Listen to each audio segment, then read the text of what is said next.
The truth was that the high commands of both sides had entered a zone of uncertainty, of misty groping. The test soon became a test of nerves, and Germany was at a disadvantage. For the man in charge of her vast armies was a man of unsteady nerve. General von Moltke was a cultured, conscientious, reasonable man, but he was also a sick man and an uncertain one.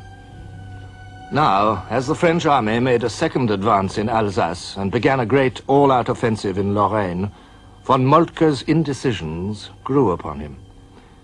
The ambitions of other generals were a complicating factor. Crown Prince Ruprecht of Bavaria, facing the French advance, wanted to counterattack. Moltke agreed without demur. It was his first step towards the abandonment of the Schlieffen plan. No such indecision yet possessed the French.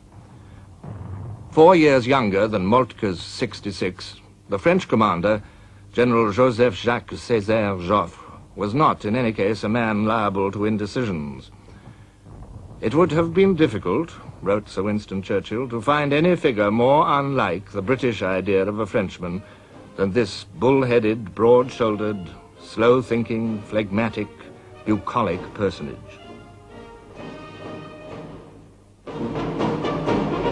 There were few questions in the French army during those early August days. The prophets of the offensive had laid down the doctrine. For the attack, only two things are necessary: to know where the enemy is and to decide what to do. What the enemy intends to do is of no importance. With this assurance, the French spilled out over the fields and hillsides of Lorraine, bold, brilliant targets in the sunlight. At first, all went well. On August the 18th, the day after the last fort at Liège had surrendered, General de Castelnau, commanding the French spearhead, the Second Army, announced to his troops, "The enemy is retiring on our front. He must be pursued with the utmost vigor and rapidity. I expect corps commanders to instill into their troops the necessary dash." Full tilt into Prince Ruprecht's advancing army crashed the French, and learned in this first great encounter of the war some terrible truths. What the enemy intended to do was important after all. At long range, the German heavy guns, and at short range, the machine guns, devoured the gaudy lines of Frenchmen. The sense of the tragic futility of it will never quite fade, wrote Sir Edward Spears, and added that many of these gallant officers thought it chic to die in white gloves. Nobody could tell exactly what the French losses were, but they were enormous. The French Second Army came back, said Joffre, under conditions which almost resembled a rout.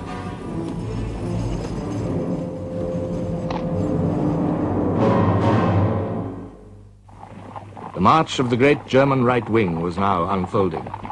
As the Belgian army retired towards the port of Antwerp, General von Kluck's First Army entered Brussels with all the panoply they could summon, streaming through the city hour after hour, a deliberate display of power to overawe the population. On Thursday, the 20th of August, the Germans entered Brussels. It was a marvelous sunny day, but still, I keep the vision of grey all over the town. They arrived in long streams, long grey streams. It was a sinister, greenish grey. Even their helmets had a grey cover. They went along in the main street of Brussels with their war equipment, with their war material, heavy guns, their officers on horseback, and their music, that music of drum and fife, and always the same little tune.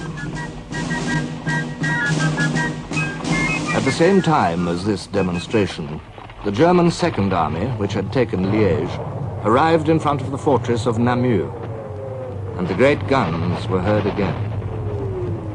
Two things became clear to the French High Command. The Germans were evidently strong in Belgium, and the frontier fighting proved that they were strong in Lorraine.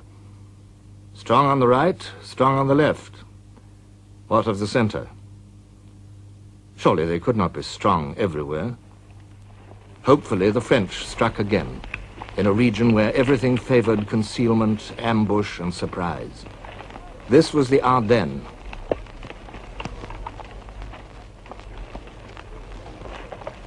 Once more, the French swept forward. Once more, their blind rush was abruptly checked. Machine guns and high-angle artillery fire, to which they could make no reply, tore through their ranks. We were shot down like rabbits, because for them it was a real target, because we had red trousers, and they were down in the hole themselves. Then we had to retreat, of course. We'd lie down for a certain while, try to make some holes, and after that, when we could do nothing, we had to retreat back. Once more, the French armies tumbled back in dire disorder.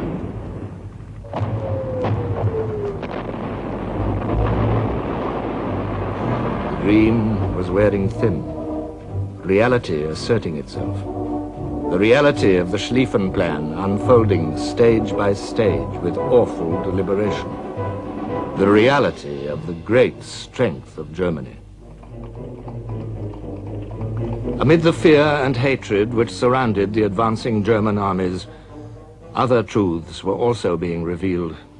We entered the village, a company of approximately 200 men, and we were just taking off our knapsacks and queuing up for the soup kitchen, who wanted to give us some food, when a terrific firing started. From all sides we were fired at. The cook and his mate were killed. Quite a number of our soldiers were wounded and killed too. We stormed into the houses where the firing came from, but all we could find were some innocent-looking peasants in blue blouses. But when we searched the houses, we found infantry rifles still hot from firing. Whose rifles were they? Did they belong to the soldiers or to the peasants themselves? No time to find out in hot blood. Time only for harsh, immediate reprisals, shooting and burning. Terror soon became a deliberate instrument of war. A line of smoking ruins lay behind the German advance. A tide of frightened, desperate people ebbed before it.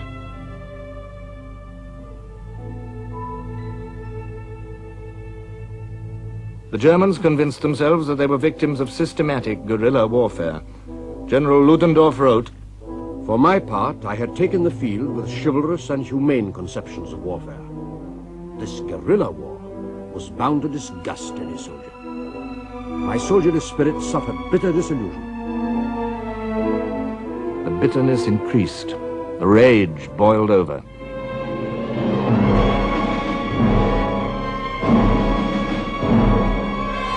At Dinant, General von Hausen's Saxons shot over 600 men, women, and children, among them a child 3 weeks old.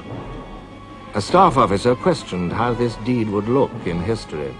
Von Hausen said, "We shall write the history ourselves." More of it was written at Louvain on August the 25th. On that day began the sack of this ancient Belgian university town. Louvain Library had been founded in 1426. Among its 230,000 volumes were 750 medieval manuscripts and over 1,000 of the earliest printed books. All were reduced to ashes.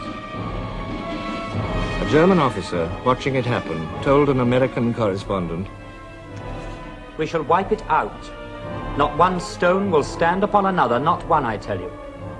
We will teach them to respect Germany. For generations, people will come here to see what we have done." The sense of outrage grew on both sides of the line. Over the neat brick towns and the clean white farms of Belgium, the war flowed westward. The last of the French armies, General Lanzac's Fifth Army, facing the swinging end of Schlieffen's flail, edged slowly to its left, constantly sensing the pressure of the German right. As the Fifth Army approached Namur and